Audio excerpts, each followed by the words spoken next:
Shalom, amados evangelizadores, que la gracia del Señor Jesús, el amor del Padre Celestial y la comunión del Espíritu Santo sea con nuestro espíritu. Bienvenidos a esta segunda temporada de su programa Pensando en Voz Alta. Hoy vamos por nuestro tercer capítulo. Estamos hablando de la dimensión espiritual y hoy vamos a continuar con este maravilloso tema. En el capítulo anterior finalizamos con la imagen de un paraíso. Y hoy vamos a explicar qué queremos decir con las imágenes que se mostraron en el video pasado.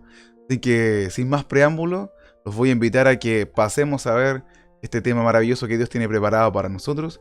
Y si usted está con su café, con su mate, con su leche o con su té, puede hacer uso de él y acompañarnos mientras estudiamos la palabra del Señor. Acá tenemos la pantalla y bueno, podemos observar acá una pregunta. ¿Cuál es la cuarta dimensión?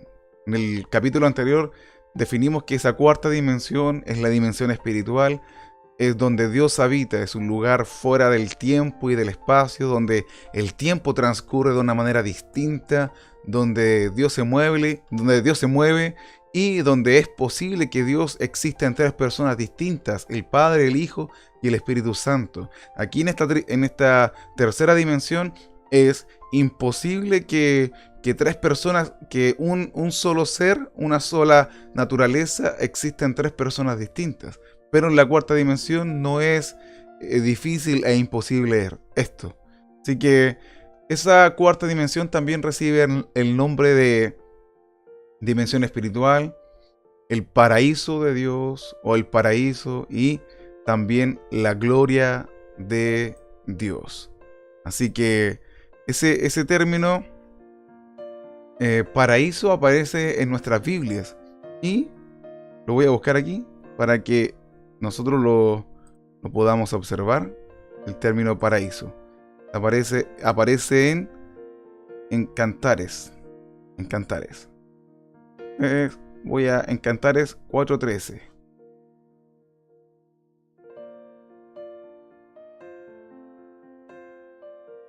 Miren, les voy a proyectar la pantalla para que lo observen.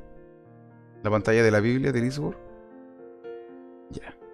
Entonces vamos a observar el versículo. Cantares 4:13. Tus renuevos son paraíso de granados, con frutos suaves, de flores de aleña y nardos.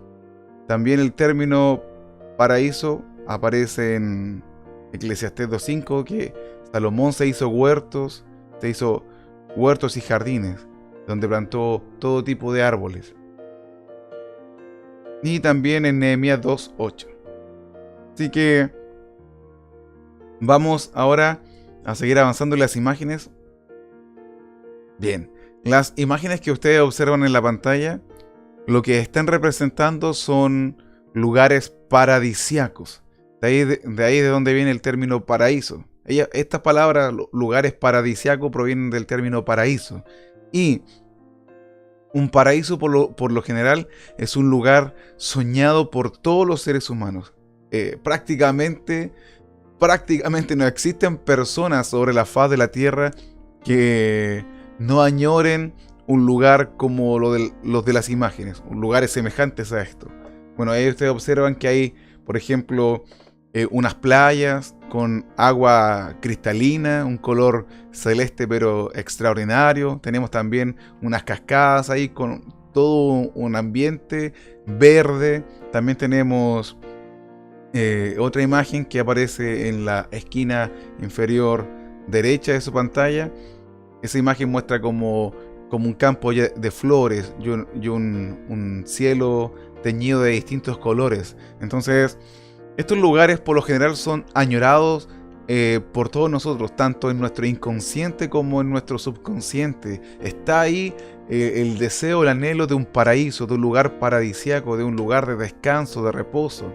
Y esto es algo que se deja ver prácticamente todos los años. Por lo menos acá en Chile hay una temporada donde comienza el verano, ¿ya? Y en el verano por lo general la gente de ciudad viaja al campo o a lugares campestres o a lugares donde está la naturaleza en todo su esplendor. Y la gente de ciudad escapa para allá una semana, a veces un mes, dependiendo de los recursos que la gente tenga, se escapa a esos lugares. Busca la playa, busca un lugar donde haya agua para refrescarse, un lago o un río, una laguna. Entonces, las personas de ciudad siempre buscan cómo escapar al campo. Es como en ellos un anhelo que es inexplicable, el irse a un lugar paradisíaco o a un campo, un lugar campestre. Entonces, nosotros como seres humanos aquí en la ciudad, por lo general la ciudad se mueve, hay un ambiente un poco agresivo.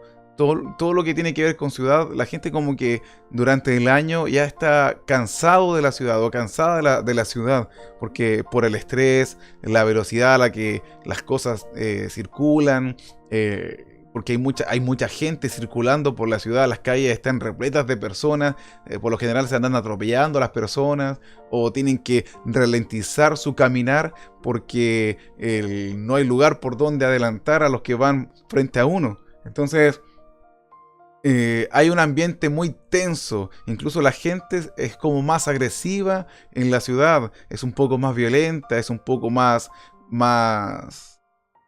como desconfiada de las personas de la ciudad. La gente de ciudad es como que piensa solamente en sí mismo y en cómo sobrevivir del resto. Entonces la gente de ciudad por lo general está envuelta en una atmósfera, en un ambiente muy hostil.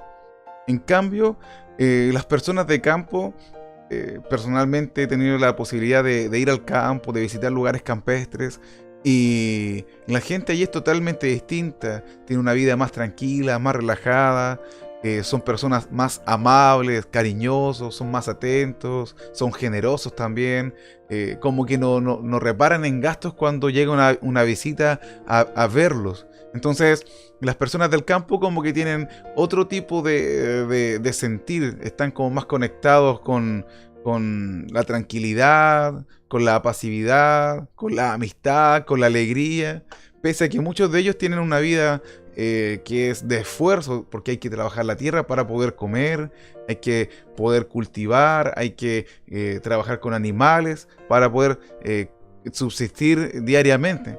Pese a que tienen una vida como más laboriosa, con más trabajos pesados, muchos de ellos viven más tiempo y son más alegres, son como más felices.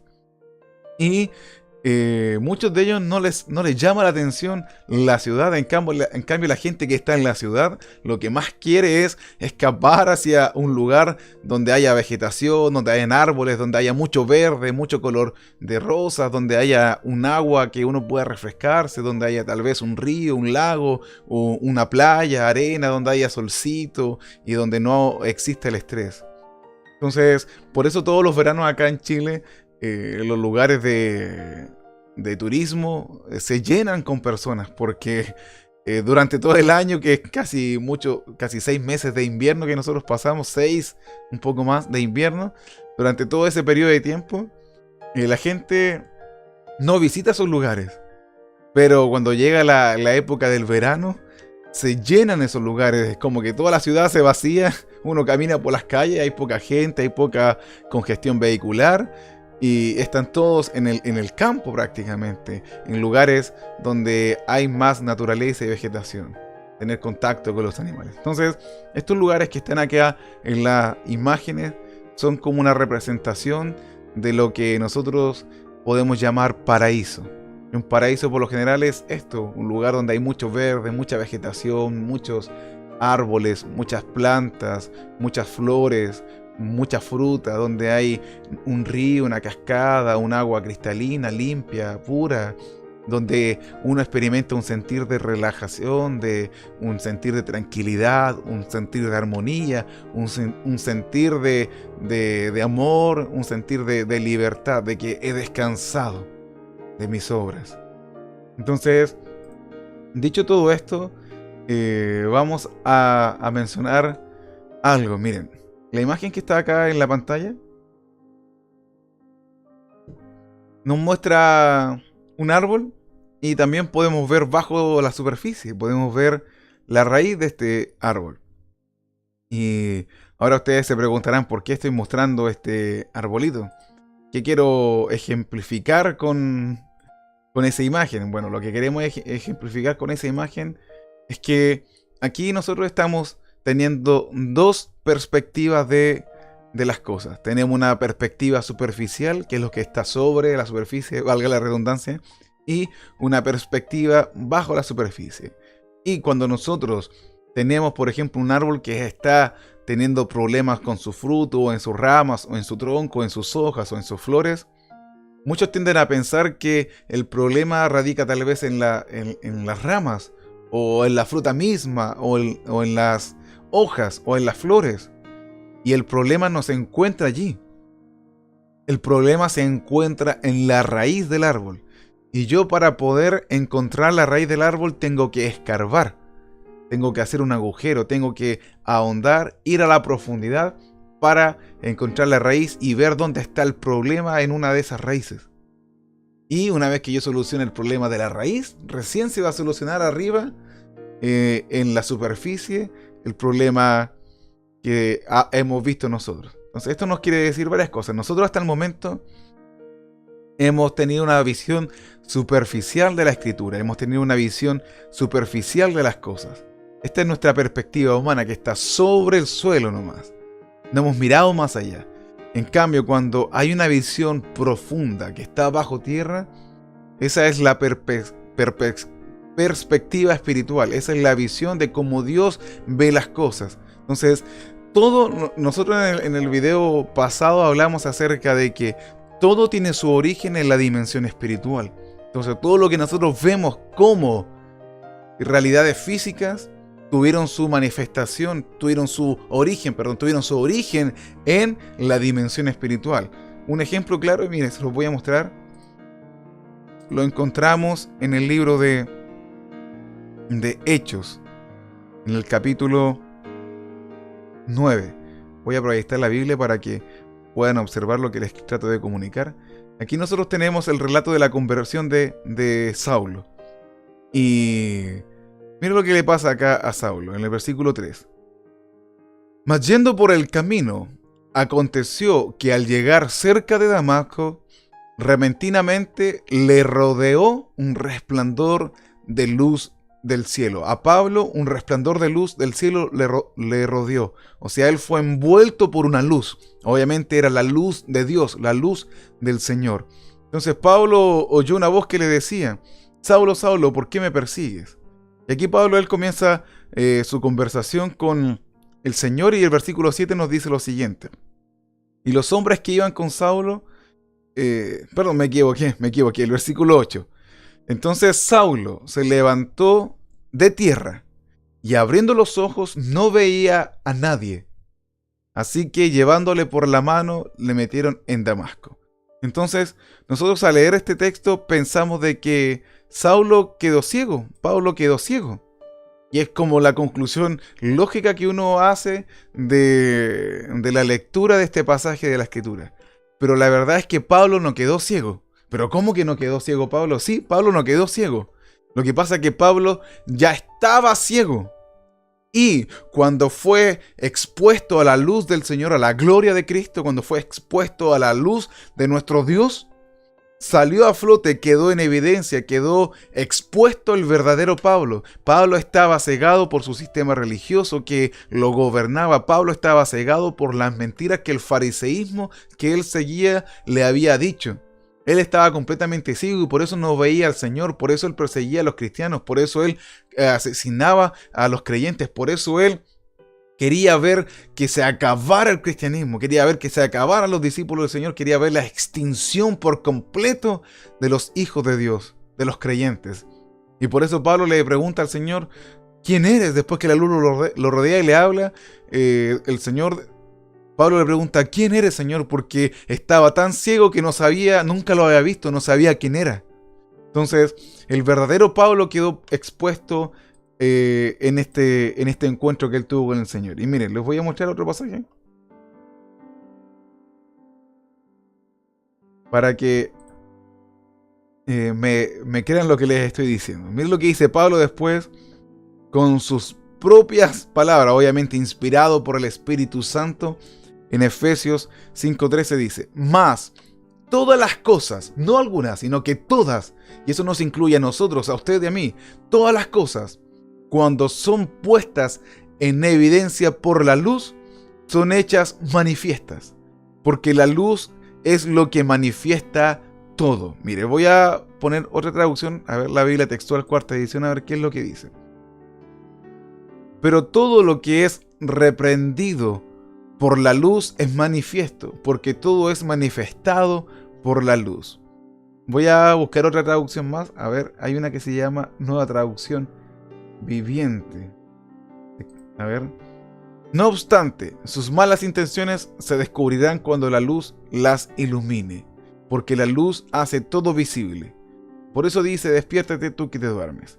Entonces, vemos cómo aquí el Señor nos está diciendo de que la luz, cuando alguien queda expuesto a la luz del Señor, queda al descubierto su verdadero yo, su verdadera identidad. Por eso Pablo, cuando el Señor se le apareció, Pablo que fue rodeado por la luz del Señor, y una vez que esa luz lo iluminó, dejó al descubierto al verdadero Pablo, un hombre que estaba ciego, que era tan ciego que tenía como unas escamas en sus ojos, unas escamas que representan a este ser espiritual llamado el Leviatán. Este ser, el Leviatán, que su nombre quiere decir como el orgullo, la altivez, la arrogancia. Entonces, Leviatán, cuando domina a una persona, le enceguece la vista y le pone de sus escamas, que es su sello.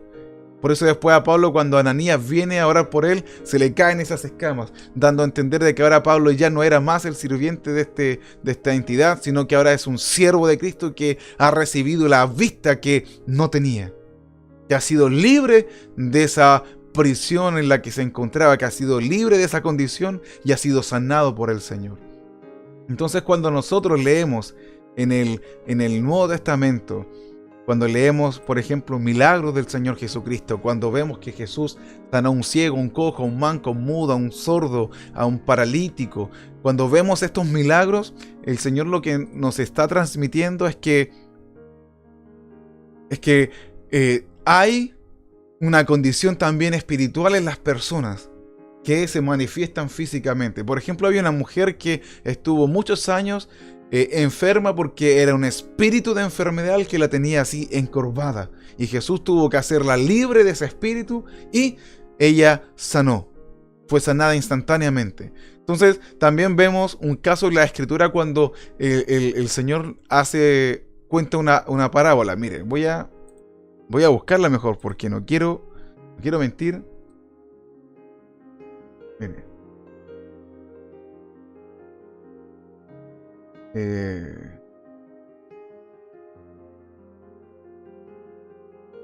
Mire, a ver, voy a buscarlo en los evangelios, cuando el Señor cuenta la parábola de un hombre que hace una invitación, hace una boda y va a llamar a sus invitados. Entonces, voy a proyectar la Biblia, mire, para que puedan observar junto conmigo. Lucas 14:21 dice. Aquí el Señor cuenta una parábola, una historia, y dice de que hay un hombre que hizo una invitación a una cena, hizo una fiesta, y mandó a llamar a sus invitados, y resulta que cada invitado se empezó a excusar. Cada uno presentó una excusa distinta. Entonces, el sirviente que fue a buscar a estos invitados vuelve donde su amo y le dice, y aquí empezamos la lectura. Vuelto el siervo, hizo saber estas cosas a su señor. Entonces, enojado el padre de familia, dijo a su siervo: ve pronto por las plazas y las calles de la ciudad, y trae acá a los pobres, miren, a los mancos, los cojos y los ciegos.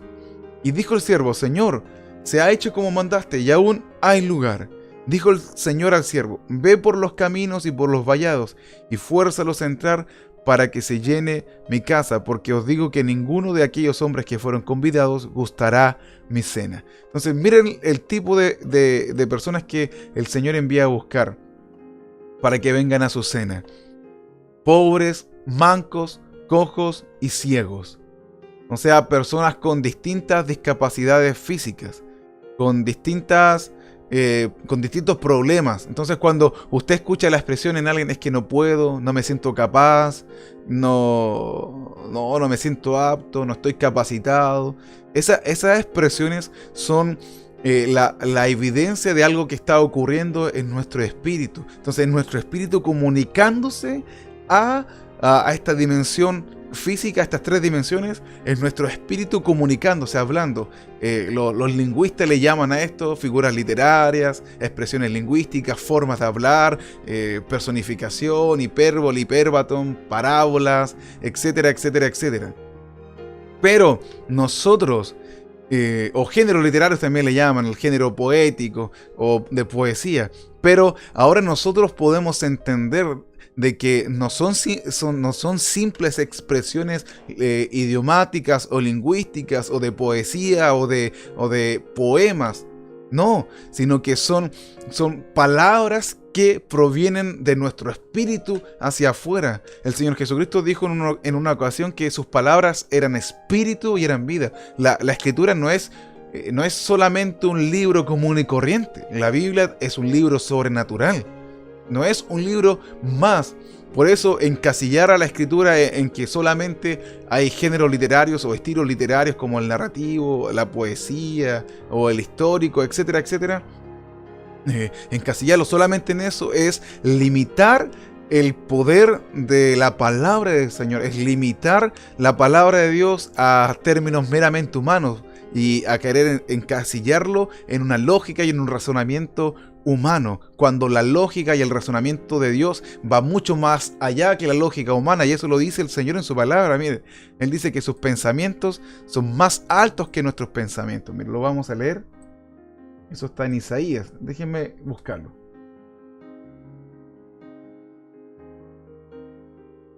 Miren, déjenme proyectarlo. Isaías 5:9. Miren lo que dice la Escritura. Isaías 55:8. Porque mis pensamientos no son vuestros pensamientos, ni vuestros caminos mis caminos, dijo Jehová. Como son más altos los cielos que la tierra, así son mis caminos más altos que vuestros caminos y mis pensamientos más que vuestros pensamientos. Entonces, el Señor, los pensamientos de Él que están expresados en su palabra, no son igual que los pensamientos nuestros. Entonces, por eso decir, no, es que solamente la Biblia se puede entender racionalmente con razonamiento humano y más allá de eso no hay.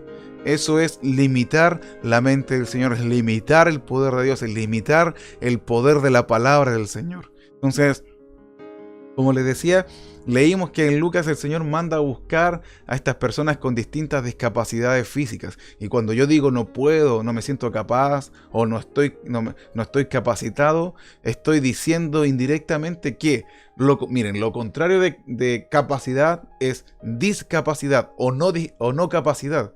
Entonces, si yo no estoy capacitado o yo no soy capaz, es porque estoy discapacitado, es porque estoy presentando una condición de discapacidad en mi espíritu. Tal vez soy manco espiritualmente, o cojo espiritualmente, o ciego espiritualmente, o sordo espiritualmente, o mudo espiritualmente, o tal vez estoy encadenado, atado, encarcelado espiritualmente. Por eso también David describía muchas veces este tipo de cosas, de condiciones en los salmos. Así que nosotros no podemos estar ajenos de la dimensión espiritual, no podemos negarla, no podemos negar esta perspectiva divina de cómo Dios ve las cosas, porque esto es una realidad. Y miren, les voy a mostrar ahora otro...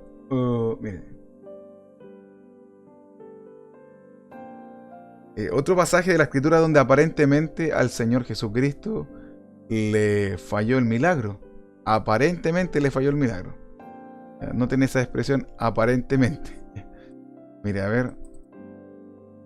Voy a buscar árboles. Espero que... árboles.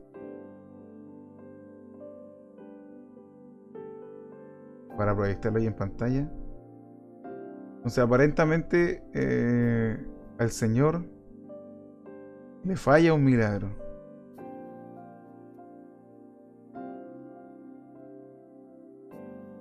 En Marcos 8:24. Miren, lo voy a proyectar en pantalla también para que lo veamos. Marcos 8:24. Aquí está hablando de que Jesús vino luego a Betsaida y le trajeron un ciego y le rogaron que le tocase. Entonces, tomando la mano del ciego, le sacó fuera de la aldea y escupiendo en sus ojos, le puso las manos encima y le preguntó si veía algo. Él, o sea el ciego, mirando, dijo: veo los hombres como árboles, pero los veo que andan. Miren lo que el ciego le responde a Jesús. Él dice: veo los hombres como árboles, pero veo que andan. ¿Y por qué dice esto el ciego? Por eso aparentemente pareciera que a Jesús le falló el milagro, y no fue así. Lo que pasa es que el Señor le abrió la vista espiritual a este ciego. Y una vez que le abrió la vista espiritual, él vio cómo son los seres humanos en la dimensión espiritual. Por eso la Escritura dice que nosotros somos árboles y debemos dar fruto, debemos multiplicarnos, tenemos una semilla que debemos sembrar y plantar. La Escritura nos describe a nosotros como árboles. También dice la Escritura que somos ovejas del Señor. También nos dice que somos ramas que estamos pegadas a la vid que es Jesucristo. También la Escritura nos llama a nosotros que somos piedras, que somos rocas. También la Escritura a los ministros les llama que son bueyes. Hay hombres que son leones, hay otros que son águilas. Entonces hay distintas formas, tenemos distintas formas en la dimensión espiritual. Por eso Jesucristo, Él es tanto el león de la tribu de Judá como el Cordero de Dios. Jesús tiene, en la dimensión espiritual puede ser ambos animales, un cordero como también un león. Entonces aquí el Señor lo que está haciendo con este ciego, le está abriendo la vista espiritual para que vea la dimensión espiritual y vea cómo son los seres humanos. Por eso la Escritura habla de que hay árboles buenos, hay árboles malos, hay árbol bueno que da un buen fruto y hay árbol malo que da un mal fruto. Y nosotros, los que el Señor ha hecho nacer de nuevo, somos árboles buenos y tenemos que dar buenos frutos. Así que yo creo que ustedes me van siguiendo con lo que estoy diciendo. Entonces aquí no es que le falló el milagro a Jesús, sino que Jesús le abrió la vista espiritual a este ciego. Versículo 25. Luego le puso otra vez las manos sobre los ojos y le hizo que mirase y fue restablecido y vio de lejos y claramente a todos. Y lo envió a su casa diciendo: no entres en la aldea, ni lo digas a nadie en la aldea. Porque este ciego, por un momento el Señor le abrió la vista espiritual para que viera. Entonces, nosotros estamos llamados de parte del Señor a visitar esta dimensión. O sea, tenemos la capacidad, Dios nos ha abierto los ojos para ver la dimensión espiritual. Como decía anteriormente, como decía en el primer video, nosotros no vamos a ingresar a esa dimensión espiritual de forma ilegal, ni vamos a buscar métodos cabalísticos, ni métodos del Zohar, ni métodos del Talmud, ni de ninguna de las prácticas ocultistas del judaísmo, ni tampoco de las filosofías orientales como el budismo o religiones orientales como el hinduismo, el brahmanismo. Tampoco vamos a buscar en el chamanismo, ni en el desdoblamiento, ni en ninguna de las ciencias ocultas. No, porque si el Señor nos quiere a nosotros llevar de manera tangible a la dimensión espiritual, Él lo va a hacer y nos va a resguardar. Pero si nosotros buscamos tras el ocultismo y lo que Satanás ofrece, vamos a caer en maldición y vamos a atraer maldición sobre nosotros y vamos a quedar maldecidos por Dios, y Dios se va a enojar con nosotros porque Él dice la Escritura de que nadie dentro de su pueblo no debe haber ninguno que consulte a los muertos, ni visita agoreros, ni sartílego, ni ninguna de estas cosas, porque es abominación al Señor.